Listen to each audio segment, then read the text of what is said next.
right? So now we are going to discuss the next point. In the earlier session we have discussed about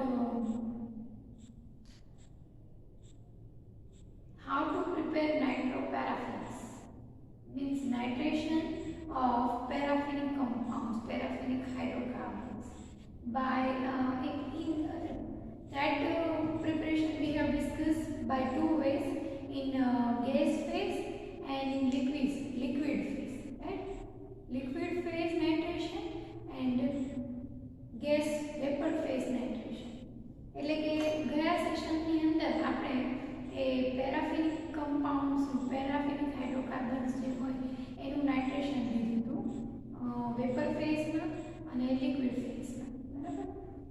અને બંનેના advantages disadvantages છે, main જે difference છે બે વચ્ચેનો એ discuss કર્યું. આજના લેક્ચરમાં આપણે છે એ આપણે process equipments for nitration, process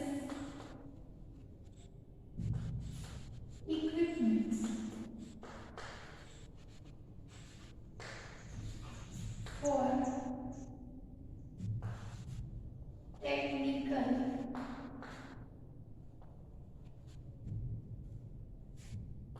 nitration. આ ટોપિક ડિસ્કસ કરવાનું છે, એટલે કે જે બધા ઇક્વિપમેન્ટ્સ હોય એ કઈ રીતે હોય, નાઇટ્રેશન રિએક્શન્સ ની અંદર કઈ ટાઈપના ઇક્વિપમેન્ટ્સ યુઝ કરવામાં આવે, કે કઈ રીતે સેટ કરેલા હોય, દરેક વસ્તુને ડિસ્કસ કરવાની છે. Process equipments for technical nitration, જ્યારે ટેકનિકલી નાઇટ્રેશન પ્રોસેસ કરવામાં આવતી હોય, એકચ્યુઅલી નાઇટ્રેશન પ્રોસેસ જે કરવામાં આવે એના અંદર આપણે કહીએ તો ઇક્વિપમેન્ટ્સ હોય કઈ રીતે સેટ કરેલા હોય અને એનું વર્કિંગ અપ કેવી રીતે હોય એ આપણે ડિસ્કસ કરવાનું છે. There are mainly, we can say, two types of processes. One is batch nitration and another one is continuous nitration.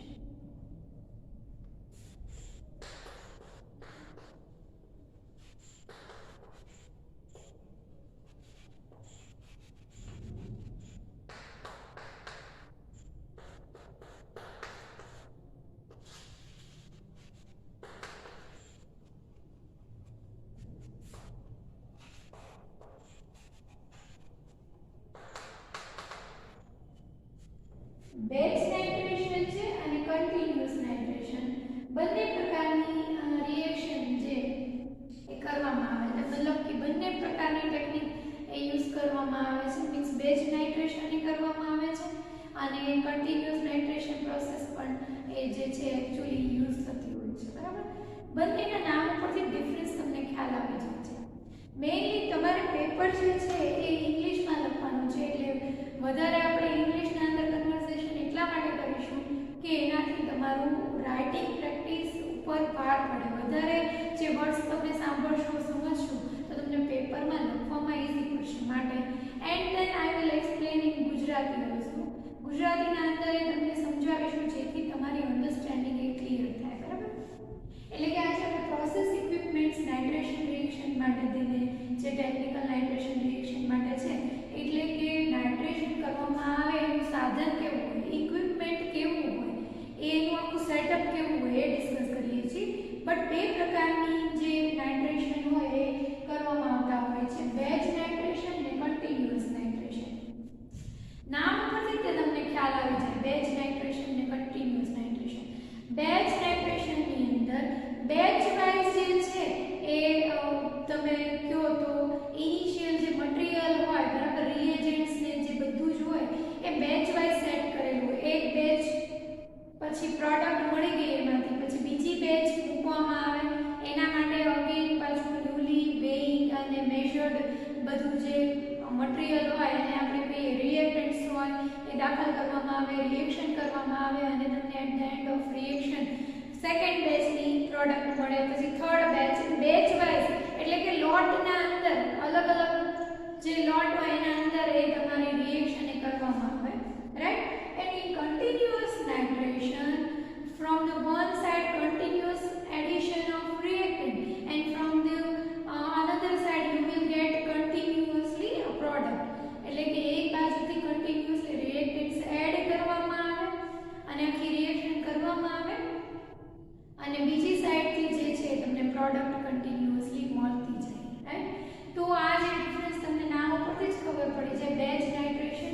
અથવા તો બેચ પ્રોસેસ અને કન્ટિન્યુઅસ પ્રોસેસ, રાઈટ. તો અકોર્ડિંગ ટુ ધેટ આપણે ઇક્વિપમેન્ટ છે ડિસ્કસ કરીશું. What is the difference in batch nitration and what is the difference in continuous nitration, right. એટલે કે batch નાઇટ્રેશનના ઇક્વિપમેન્ટની અંદર શું ડિફરન્સ છે અને કન્ટિન્યુઅસ નાઇટ્રેશનના ઇક્વિપમેન્ટ્સની અંદર શું ડિફરન્સ છે, જે દરેક વસ્તુ તમને હું સ્ટેપ બાય સ્ટેપ એક્સપ્લેન કરીશ. ફર્સ્ટ ઓફ ઓલ આપણે બેચ નાઇટ્રેશન વિશે ડિસ્કસ કરીએ છીએ, પછીથી શું ડિફરન્સ છે કન્ટિન્યુઅસ નાઇટ્રેશનના ઇક્વિપમેન્ટ્સની અંદર એ તમને એક્સપ્લેન કરીશ. Batch nitration. In the batch nitration, we can say nitrator is mainly made up of, or we can say nitrator is mainly made up of, we can say that cast iron or steel vessel. In nitration reaction, the nitrator is made up of cast iron or we can say steel vessel. It is made up of, the vessel is made up of cast iron, closed cast iron or we can say steel vessel. Nitration reaction ની અંદર એ તમે કહો તો cast iron vessel use થાય અથવા તો steel નો બનેલો close એટલે બંધ ક્લોઝ cast iron અથવા તો સ્ટીલ વેસલ છે એ યુઝ થાય છે, બરાબર. Then the next point is the nitrator is consist of mainly cylindrical vessel. એટલે કે નાઇટ્રેશન રિએક્શન ની અંદર જે નાઇટ્રેટર છે એ સિલિન્ડ્રિકલ વેસલ બનેલો છે, કાસ્ટ આયરન નો બનેલો છે અને જે સ્ટીલ નો બનેલો યા તો એ કાસ્ટ આયરન નો બનેલો હશે એટલે તમને લોકોને ખ્યાલ જ છે એવી રીતે, અને સ્ટીલ નો બનેલો છે પણ સિલિન્ડ્રિકલ હશે. The nitrator is mainly, we can say, consist of a cylindrical vessel containing cooling surfaces, bindings of vegetation, feed inlets and product outlets. એટલે કે જે એક સિલિન્ડ્રિકલ વેસલ નું નાઇટ્રેટર બનેલું છે એના અંદર કુલિંગ સરફેસ હશે, એના અંદર એજિટેશન માટેની તમે કહો એવી રીતના સ્ટરર ને એ બધી વસ્તુઓ અંદર ગોઠવેલી હશે, અને ફીડ ઇનલેટ એટલે જ્યાંથી મટીરીયલ દાખલ કરવામાં આવે છે એવા ઇનલેટ્સ હશે, અને એના અંદર પ્રોડક્ટ આઉટલેટ્સ હશે એટલે કે જે પ્રોડક્ટ બને બહાર નીકળવા માટેના આઉટલેટ્સ હશે. આટલી વસ્તુ જે છે સિલિન્ડ્રિકલ વેસલના અંદર આપણે કહી શકીએ nitrator is consist of mainly this four things. Main ચાર વસ્તુઓ છે આ, બરાબર. તેના અંદરથી આપણે આગળ વાત કરીએ તો nitrator is also consist, the cylindrical vessel is also consist of, we can say, a huge or large dumping line for any emergency in case of the reaction gets out of control. It means that જે vessel છે cylindrical vessel જેના અંદર આપણે વાત કરી કે વેસલને ઠંડુ પડવા માટે કુલિંગ સિસ્ટમ હોય, આ તમે અત્યારે સમજી લો, પછી હું તમને વિથ ફિગર પણ એક્સપ્લેન કરવાની છું, વિથ તમને ડાયાગ્રામ અહીંયા આગળ ડ્રો કરીશ એની આકૃતિ અને તમને સમજાવી જઈશ. પણ એના અંદર ટુ ટાઈપ્સના જે રિએક્ટર છે એના માટે અત્યારે એ તમને જનરલ આઈડિયા આપી દઉં છું, પછીથી આકૃતિના સાથે આપણે એક્સપ્લેન કરીશું જેથી તમને વધારે ક્લિયર કન્સેપ્ટ થાય. અત્યારે જસ્ટ પ્રાઇમરી બધી વસ્તુઓ સમજી લો કે વેસલના અંદર કઈ રીતની ગોઠવણી હોય એની વાત કરીએ તો the nitrator vessel consists of a large dumping line in case of emergency if the reaction gets out of control. એટલે કે નાઇટ્રેશન રિએક્શન છે એમાં તમને ખબર છે ટેમ્પરેચર એનું ખૂબ હાઈ હોય છે, બરાબર. તો કોઈ પણ સમયે જો રિએક્શન આઉટ ઓફ કંટ્રોલ થઈ જાય તો એના નીચેના ભાગે વેસલના નીચેના ભાગે ડમ્પિંગ લાઇન એ ગોઠવવામાં આવેલી હોય છે, લાર્જ રેડિયસ ડમ્પિંગ લાઇન જેનું રેડિયસ મોટું હોય એવું ડમ્પિંગ લાઇન જે છે એ ગોઠવવામાં આવી હોય છે, જેના કારણે જે આખું જ મટીરીયલ છે એને તમે ઝડપથી એની અંદર ડમ્પ કરી શકો મતલબ કે જે વેસલ છે એની અંદરથી બહાર કાઢી શકો. જો રિએક્શન કોઈ પણ કારણસર આઉટ ઓફ કંટ્રોલ થઈ ગઈ હોય તો સિમ્પલી એ ડમ્પિંગ લાઇન ની જે જગ્યા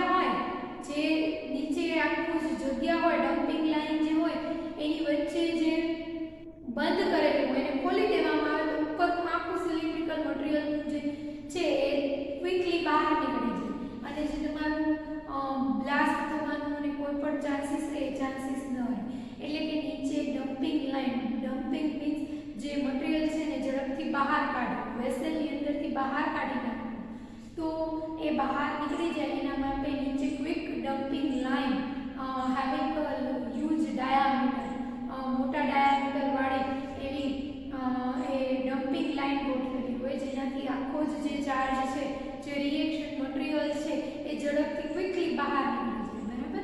તો એના માટે એવી રીતે હોય છે અરેન્જમેન્ટ કરેલી. સિલિન્ડ્રિકલ વેસલ હોય છે, એની આજુબાજુ એને ઠંડુ પાડવા માટે કુલિંગ સરફેસીસ ગોઠવેલી હોય છે, બરાબર.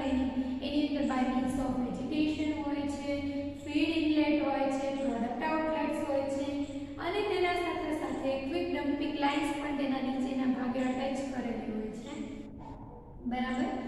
These quick dumping lines, the charge we can dump very quickly into a drowning tub containing large quantity of water. એટલે કે આ જે ડમ્પિંગ લાઇન છે એનો ચાર્જ આપણે ક્વિકલી ડમ્પ કરી દેવો હોય તો એના માટે જે ડમ્પિંગ લાઇન હોય એની નીચે ડ્રાઉનિંગ ટબ એ ગોઠવેલું હોય, જેના અંદર મોટા પ્રમાણમાં પાણી ભરેલું હોય, બરાબર. Drowning tub containing large quantity of water in which you can dump your material if the reaction gets out of control. જો રિએક્શન કંટ્રોલ બહાર જાય, તમને એવું લાગે કે રિએક્શન નું હવે ટેમ્પરેચર કંટ્રોલમાં નથી રહ્યું કે કોઈ કન્ડિશન કંટ્રોલમાં નથી રહી, આઉટ ઓફ કંટ્રોલ થઈ ગઈ છે રિએક્શન, તો ક્વિકલી તમે ડમ્પિંગ લાઇન છે એ ખોલી નાખો. તો ડાયરેક્ટ તમારું જે મટીરિયલ છે એ ડ્રાઉનિંગ ટબ, એની નીચે જે ટબ રાખેલું છે જેના અંદર લાર્જ ક્વોન્ટિટી ઓફ વોટર જે છે, પાણી જેના અંદર ખૂબ વધારે પ્રોપોર્શનના અંદર ભરેલું છે, આખું જ મટીરિયલ છે એની અંદર ડમ્પ થઈ જશે, અને એના કારણે તમને કોઈ મેજર ઇફેક્ટ જોવા મળશે નહીં, બરાબર. રિએક્શન જો વેસલની અંદર કંટ્રોલની બહાર જતી રહે તો આ રીતે તમે એને કંટ્રોલ કરી શકો છો, મતલબ કે તમે સેફર સાઇડ, સેફટી પર્પઝના અંદર જો જોઈએ તો આ ડમ્પિંગ લાઇન અને જે ડ્રાઉનિંગ ટબ જે છે એના માટેના છે, જે તમને ડ્રો કરીને પણ અલગ અલગ રિએક્ટર આપણે નેક્સ્ટ લઈશું એટલે તમને ડ્રો કરીને પણ બતાવવાનું છે, પણ અત્યારે જસ્ટ ઓવરવ્યૂ સમજી લો, બરાબર. એટલે કે નાઇટ્રેટર જેના અંદર નાઇટ્રેશન રિએક્શન કરવામાં આવે, પહેલા આપણે બેચ રિએક્શનની વાત કરીએ છીએ તો એના અંદર મેઇન બે ટોપિક તમે બે પોઈન્ટ જોયા, હવે ત્રીજો પોઈન્ટ પણ જોઈ લીધો, હવે આપણે ફોર્થ પોઈન્ટ વાત કરીએ તો so in batch nitration the next point is we can say there is a common accessory used is a suction. The common accessory for nitrator is suction line in the vapor space above the liquid charge to avoid or to remove fumes of acids and oxides of nitrogen which may be liberated during nitration.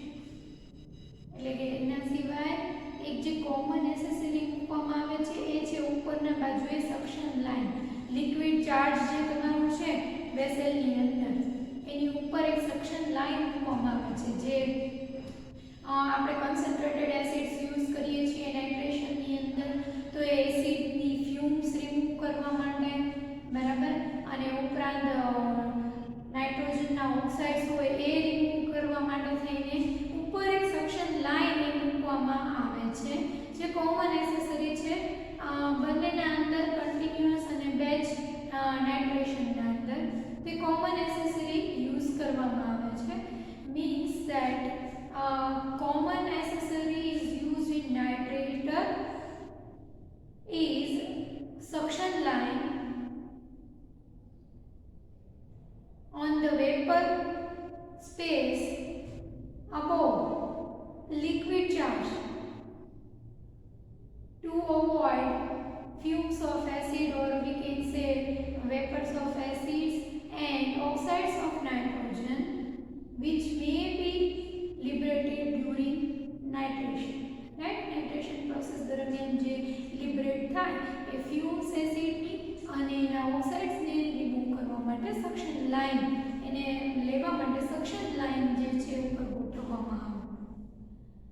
There are mainly two factors are in prime importance for designing a nitrator R. એટલે કે કોઈ પણ નાઇટ્રેટર design કરવા માટે જે બે prime important factors છે એ છે આપણે લઈએ બેચ પ્રોસેસ. આપણે બેચ નાઇટ્રેશન ડિસ્કસ કરીએ તો એના અંદર જે two factors are of prime importance.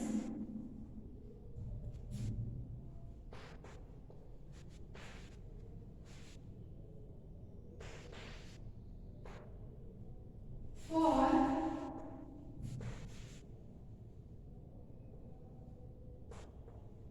designing a nitrator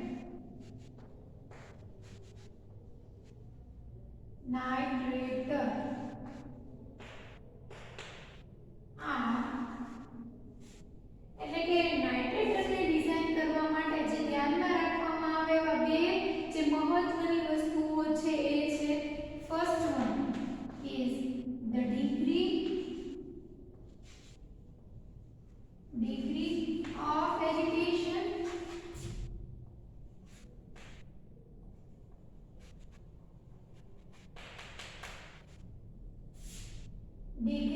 of agitation,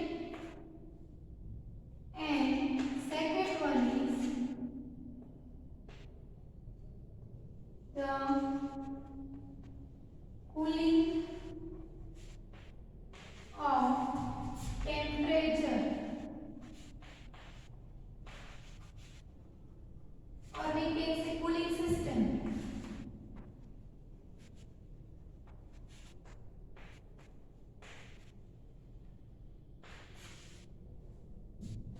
The cooling of temperature, or we can say cooling system. બરાબર.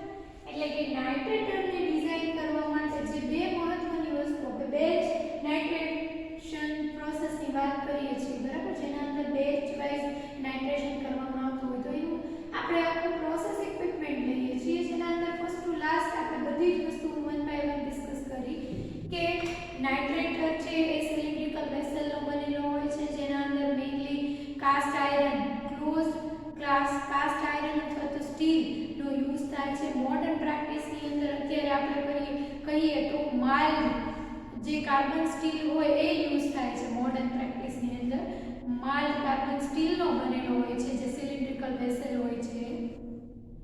એ વેસલના અંદર આપણે કહીએ તો કુલિંગ સરફેસ ગોઠવેલી હોય છે બરાબર. તે ઉપરાંત એની અંદર એજિટેશન ગોઠવેલું હોય છે. એજિટેશન માટે આપણે કહીએ તો એ આના અંદરના બાજુએ સળિયો ગોઠવેલો હોય છે, શાફ્ટ ગોઠવેલું હોય છે બરાબર, અને એના અંદર પાખિયાઓ ગોઠવેલા હોય છે એજિટેશનને વધારે વાયોલેટ બનાવવા માટે થઈને બરાબર. તો એને પ્રોપેલર્સ કહીશું. તો એ પ્રોપેલર્સ એના અંદર માઉન્ટેડ પ્રોપેલર્સ એ યુઝ કરેલા હશે એના અંદર. એ ઉપરાંત આપણે વાત કરીએ તો એના અંદર ફીડ ઇનલેટ હશે અને પ્રોડક્ટ આઉટલેટ્સ હશે જ્યાંથી પ્રોડક્ટ બહાર નીકળશે. તો આ જે આપણે બેચ રિએક્ટરની વાત કરીએ છીએ, બેચ નાઇટ્રેશન રિએક્શન માટેનું જે ઇક્વિપમેન્ટ છે એની વાત કરીએ છીએ, એના અંદર આપણે વાત કરી કે એના ઉપરાંત પણ તેના અંદર જે સેટ કરેલી હોય દરેક વસ્તુની આપણે વન બાય વન વાત કરી બરાબર. કે તે ઉપરાંત તેના અંદર જે છે એ આપણે આ રીતે અબોવ જે સક્શન લાઇન એ ગોઠવેલી હશે એના અંદર બરાબર, તે પણ એના અંદર ગોઠવેલી હશે. તો એવી રીતે વન બાય વન આપણે આખું પ્રોસેસ ઇક્વિપમેન્ટ જે છે જોઈએ છીએ જેના અંદર ડમ્પિંગ સિસ્ટમ પણ ગોઠવેલી હશે કે વેસલ હોય એની નીચેના બાજુએ લાર્જ રેડિયસ વાળું ડમ્પિંગ સિસ્ટમ હશે. જે ડમ્પિંગ સિસ્ટમથી જો reaction A out of control જતી રહે તો તમે મટીરીયલને ટોટલી બહાર કાઢી શકો. સિમ્પલી એ ડમ્પિંગ લાઇનને ખોલી નાખવામાં આવે બરાબર, જે વચ્ચે અવરોધ હોય એને લઈ લેવામાં આવે બરાબર, ખોલી નાખવામાં આવે વાલ્વથી, તો એ આખું જ મટીરીયલ છે ડમ્પ થઈ જાય બરાબર. ગ્રાઉન્ડિંગ ટોપની અંદર જે લાર્જ ક્વોન્ટિટી ઓફ વોટર હોય એની અંદર આખું જ મટીરીયલ બહાર આવી જાય અને જે રિએક્શન આઉટ ઓફ કંટ્રોલ જોવાની લાગે એ કંટ્રોલમાં આવી જાય અને એનાથી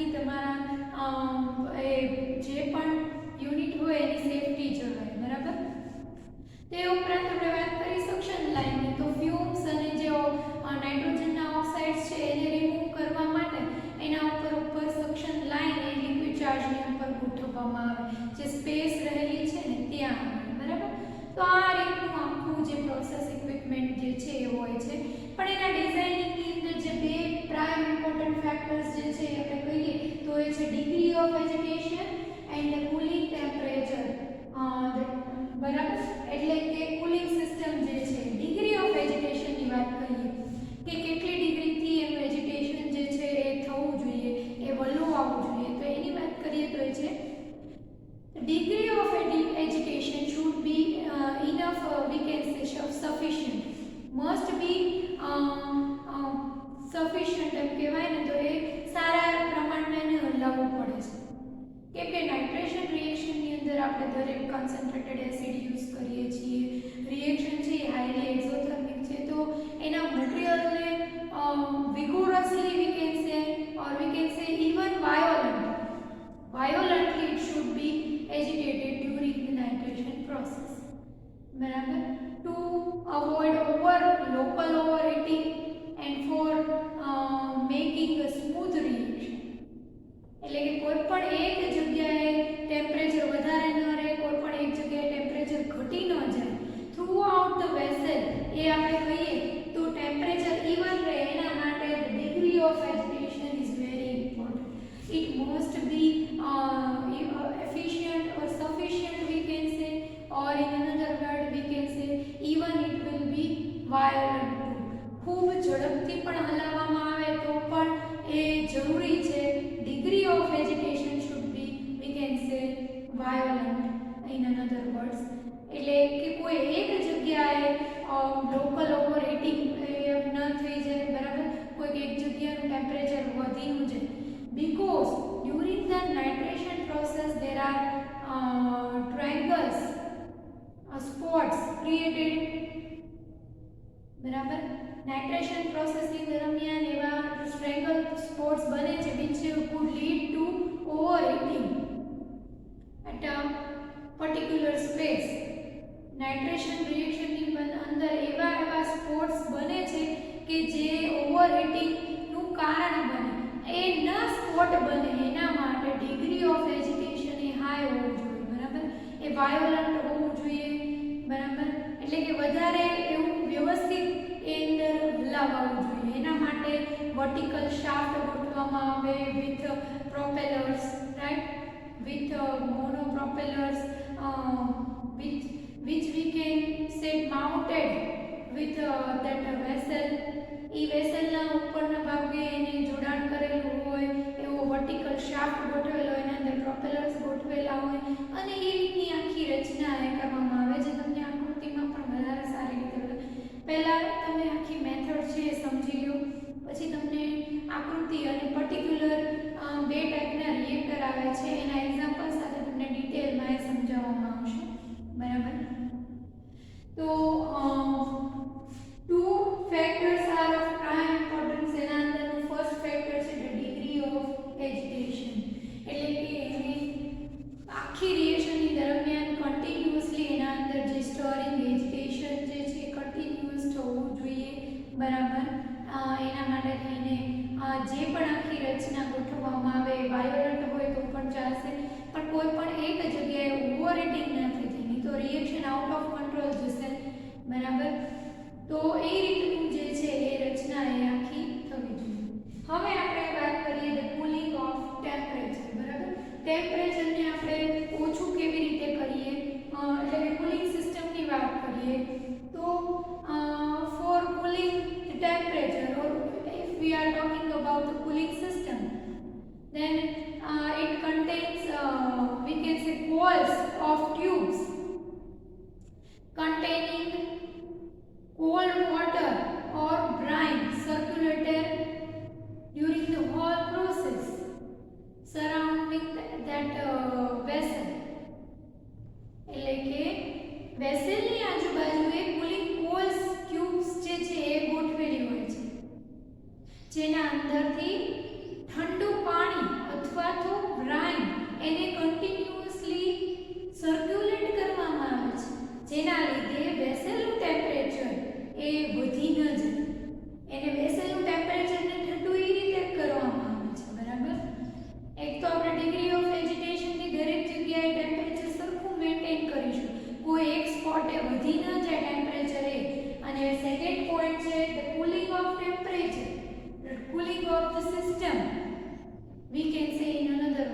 એટલે કે કુલિંગ સિસ્ટમ છે તો એ પણ સેટ કરેલી હોય વેસલની આજુબાજુ, બરાબર. તો આ રીતે એના અંદરથી કોલ્ડ વોટર અથવા તો જરૂર પડે તો એના અંદરથી બ્રાઇન એ કન્ટિન્યુઅસલી વેસલની આજુબાજુથી સર્ક્યુલેટ થતું હોય ટ્યુબ્સ દ્વારા, એની કોઇલ્સ દ્વારા, રાઈટ. તો એ ટ્યુબની જે કોઇલ જેવી રચના બનાવેલી હોય વેસલની આજુબાજુ એમાં કન્ટિન્યુઅસલી સર્ક્યુલેટ થતું હોય અને એના કારણે એનું ટેમ્પરેચર કંટ્રોલમાં રહેતું હોય.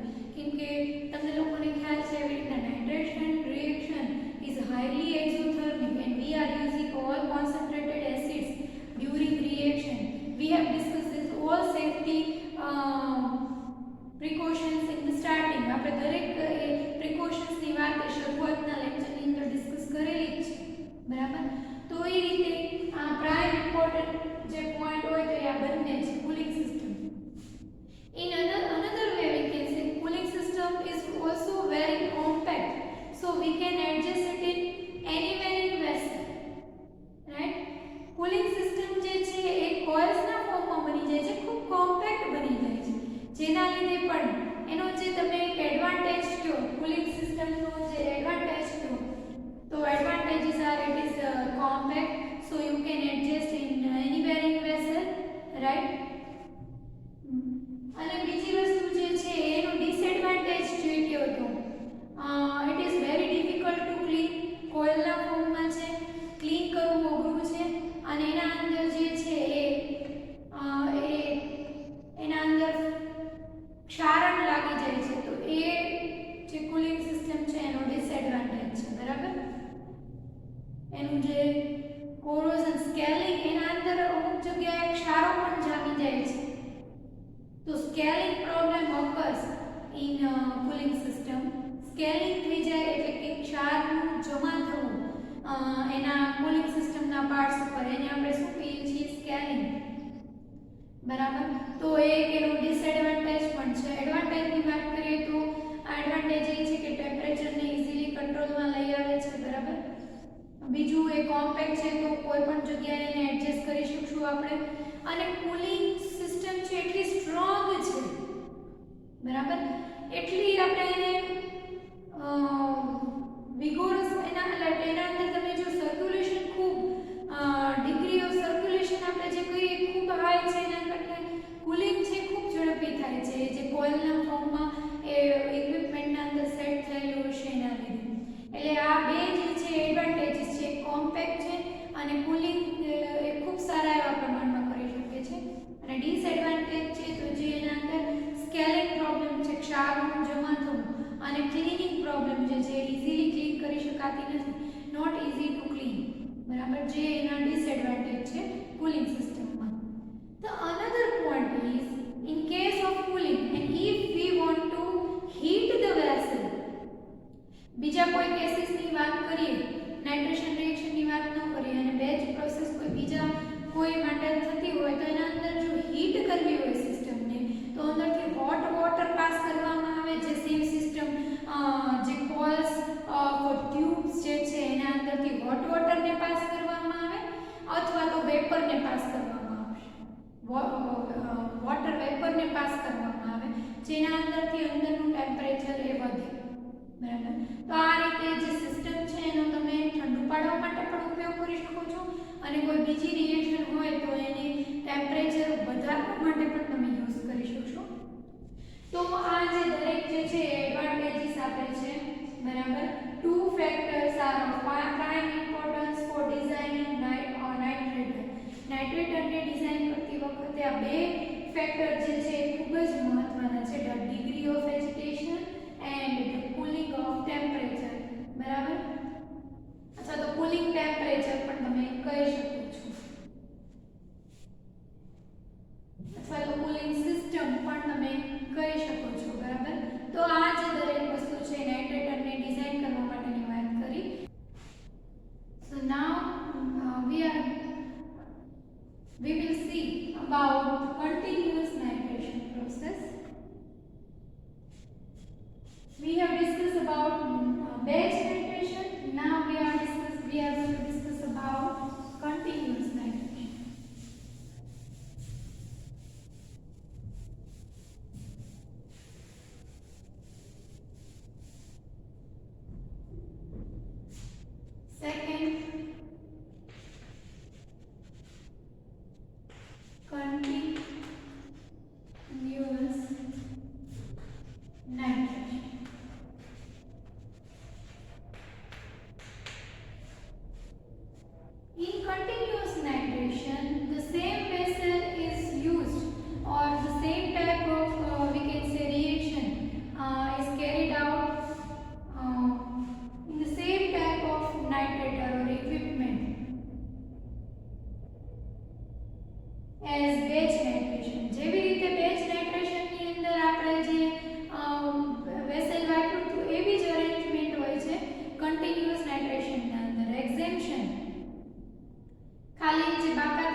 pipe or wear arrangement into the, we can say, vessel.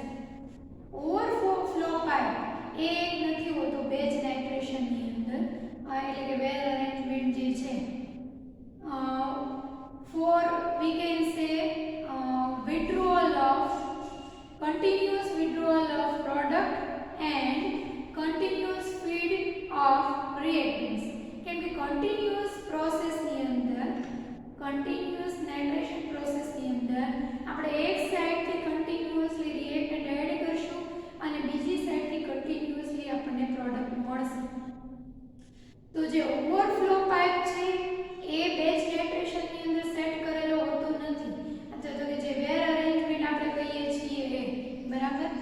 અને જે કન્ટિન્યુઅસ એડ કરવા માટેનું જે, જેનાથી આપણે કન્ટિન્યુઅસલી પ્રોડક્ટ કલેક્ટ કરી શકીએ છીએ, જેનાથી આપણે કન્ટિન્યુઅસલી એ ફીડ રિએક્ટન્ટ ફીડ કરી શકીએ છીએ, એ અરેન્જમેન્ટ એની અંદર હોતી નથી. બેચ આપણે જે અગાઉ ડિસ્કસ કરી બેચ નાઇટ્રેશન રિએક્શન એના અંદર એ હોતું નથી.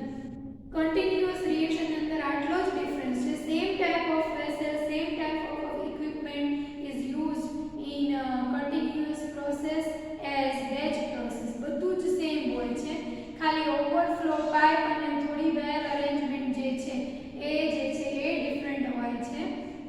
એના સિવાય ઇક્વિપમેન્ટની અંદર બધું જ એ સેમ હોય છે, બરાબર. તો એના અંદર વધારે કોઈ ડિફરન્સ નથી.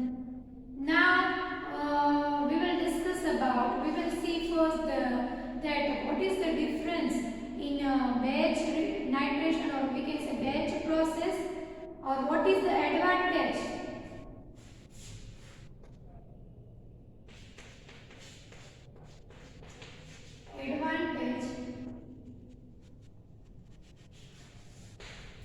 of batch process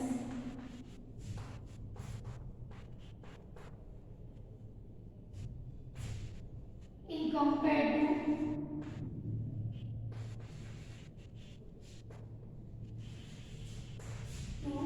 continuous process.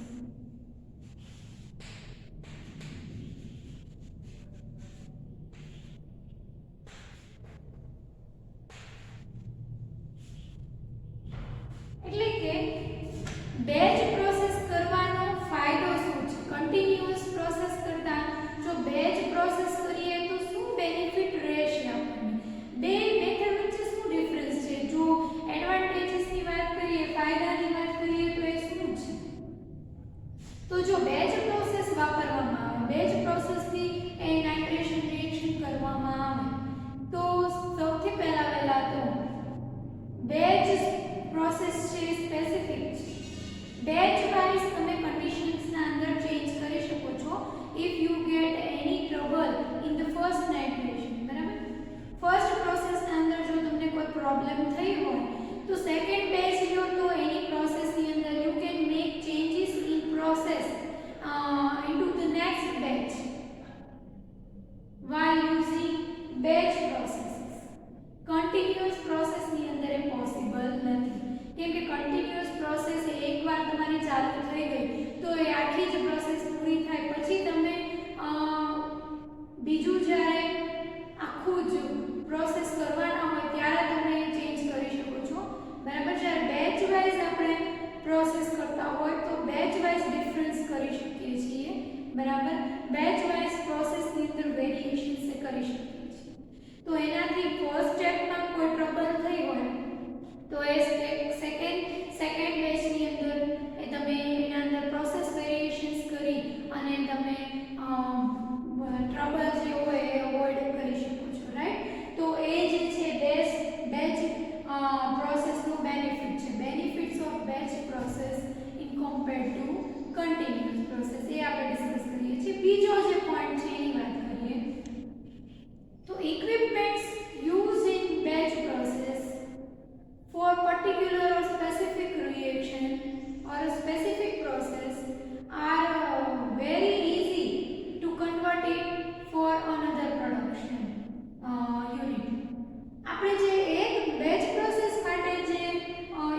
જે બેચ પ્રોસેસ માટેનું ઇક્વિપમેન્ટ હોય એ આખું જ જે હોય એને તમે બીજા માટે પણ યુઝ કરી શકો છો, બરાબર. અને ત્રીજો જે એડવાન્ટેજ છે બેચ પ્રોસેસ માટે એ છે you can use batch process for new production of or we can say some kind of we can say for production of new compound very easy. કેવી રીતે? કોઈ પણ નવા પદાર્થની બનાવટમાં બેચ પ્રોસેસ છે એ કેવી રીતે યુઝફુલ છે? તો એની વાત કરીએ. કન્ટિન્યુઅસ પ્રોસેસ કરતા બેચ પ્રોસેસ એ કેવી રીતે વધારે યુઝફુલ રહેશે?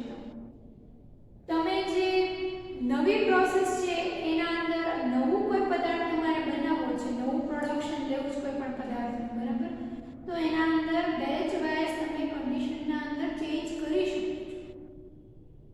જ્યારે કન્ટિન્યુઅસ પ્રોસેસ છે એમાં ઓલરેડી વેલ પ્લાન્ડ અને જે રેગ્યુલરલી જે વેલ ડેવલપ મેથડ્સ છે ને એનું ઇમ્પ્લિમેન્ટ વધારે સારી રીતે થઈ શકે છે.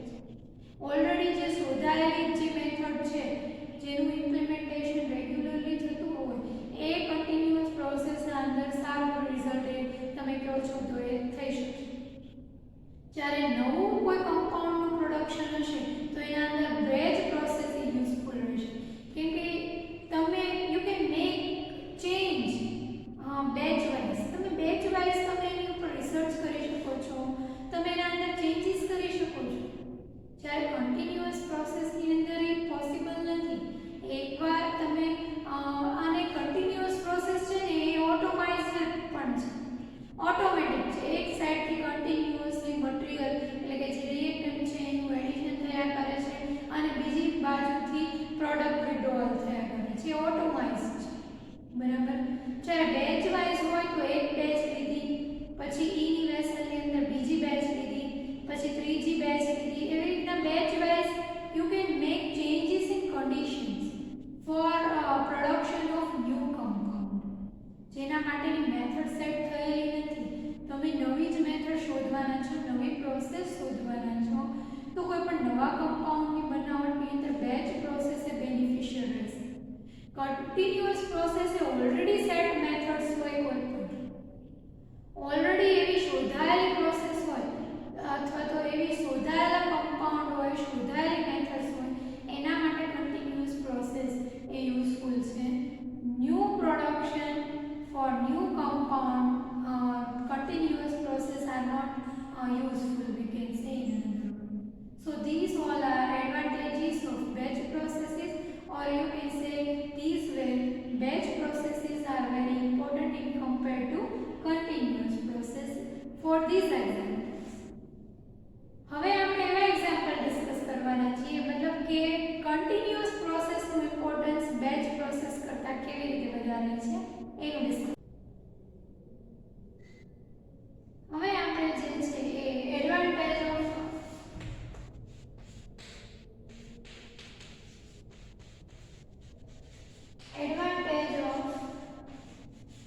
continuous process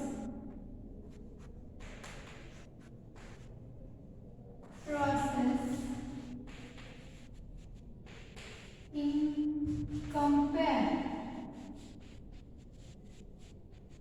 to batch process.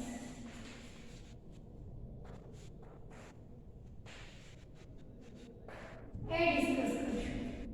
એટલે કે જો આપણે બેચ પ્રોસેસની બદલે કન્ટિન્યુઅસ પ્રોસેસ કરીએ તો શું એડવાન્ટેજ હોય છે, બરાબર. તો એની વાત કરીએ તો એ છે કે કન્ટિન્યુઅસ પ્રોસેસના અંદર સ્મોલ ઇક્વિપમેન્ટ યુઝ થાય છે, નાનું ઇક્વિપમેન્ટ એ યુઝ થાય છે, બરાબર. જ્યારે બેચ પ્રોસેસની અંદર એ મોટું ઇક્વિપમેન્ટ એ યુઝ કરવું પડે છે. કન્ટિન્યુઅસ પ્રોસેસની અંદર કન્ટિન્યુઅસલી તમે ઉપરથી દાખલ એટલે મતલબ કે તમે રિએક્ટન્ટને દાખલ કરતા જાઓ ને એક સાઈડથી તમે એ જે છે પ્રોડક્ટને બહાર કાઢતા જાઓ, એટલે કોઈ કલેક્ટ થતું નથી. એના માટે મોટા એ વેસલની જરૂર નથી, મોટા ઇક્વિપમેન્ટ્સની જરૂર નથી, બરાબર. તો continuous process in continuous process small equipments are used in compared to batch processes, right? So that you can use good quality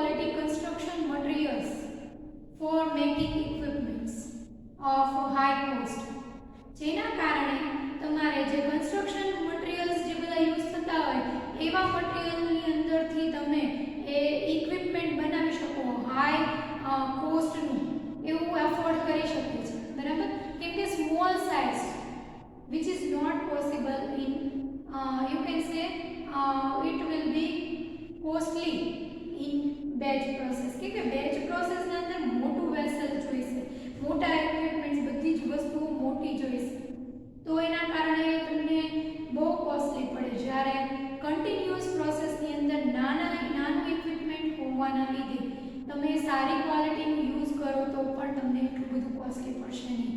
કન્સ્ટ્રક્શનના related કન્સ્ટ્રક્શનમાં mainly સારી મેટલ સારી વસ્તુઓ જ વધારે યુઝ કરવામાં આવતી હોય, લોંગ લાસ્ટિંગ જે વધારે સમય સુધી કંઈ નુકસાન ન થાય એવી વસ્તુઓ, વાતાવરણના આબોહવાના અનુકૂળ થઈને રહે એ રીતનું મટીરિયલ બધું યુઝ કરવામાં આવતું હોય.